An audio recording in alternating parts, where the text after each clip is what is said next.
je pense que c'est la première fois may def vidéo yu mel ni di wax ci nit sax nangam mais franchement lu rafet rek la mën a doon te li nga xam ne yow bëgg nga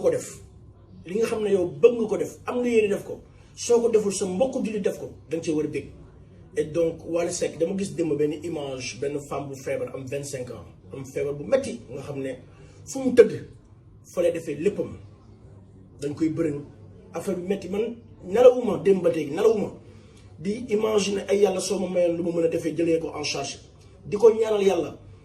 ne man de dina def sax man wax dëgg yàlla dugg ci ñi nga xam ne xam naa leen borom doole yi ma xam pour njëm faa am dara addel ko Seydina Mohamed fekk femme fu mu nekk dem jox ko ma yeewu suba teel à ma grande surprise toog di xool site yi ibbi sama portable gis ne Wally Seck jël na ko en charge booy Wally Seck yàlla nga gudd fan ci daraja Seydina Mohamed lu baax dañ koy wane. je pense que c'est la première fois may def vidéo yu mel ni di wax ci nit sax nangam mais franchement lu rafet rek la mën a doon te li nga xam ne yow bëgg nga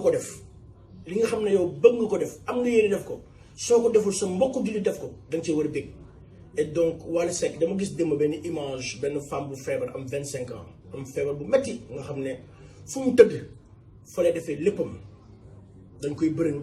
affaire bi metti man nelawuma démb ba léegi nelawuma di imaginer ay yàlla soo ma mayoon lu ma mën a defee jëlee ko en charge di ko ñaanal yàlla ne man de dina def sax man wax dëgg yàlla dugg ci ñi nga xam ne xam naa leen borom doole yi ma xam pour njëm faa am dara addel ko Seydina Mohamed fekk femme fu mu nekk dem jox ko ma yeewu suba teel à ma grande surprise toog di xool site yi ibbi sama portable gis ne Wally Seck jël na ko en charge booy Wally Seck yàlla nga gudd fan ci daraja Seydina Mohamed lu baax dañ koy wane. je pense que c'est la première fois may def vidéo yu mel ni di wax ci nit sax nangam mais franchement lu rafet rek la mën a doon te li nga xam ne yow bëgg nga ko def am nga yéene def ko soo ko deful sa mbokk jullit def ko da nga cee war a bég. et donc Wally Seck dama gis démb benn image benn femme bu feebar am 25 ans am feebar bu metti nga xam ne fu mu tëdd fa lay defee léppam dañ koy bërëng affaire bi metti man nelawuma démb ba léegi nelawuma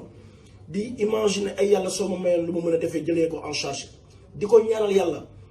ne man de dina def sax man wax dëgg yàlla dugg ci ñi nga xam ne xam naa leen borom doole yi ma xam pour njëm faa am dara addel ko Seydina Mohamed fekk femme fu mu nekk dem jox ko ma yeewu suba teel à ma grande surprise toog di xool site yi ibbi sama portable gis ne Wally Seck jël na ko en charge booy Wally Seck yàlla nga gudd fan ci daraja Seydina Mohamed lu baax dañ koy wane.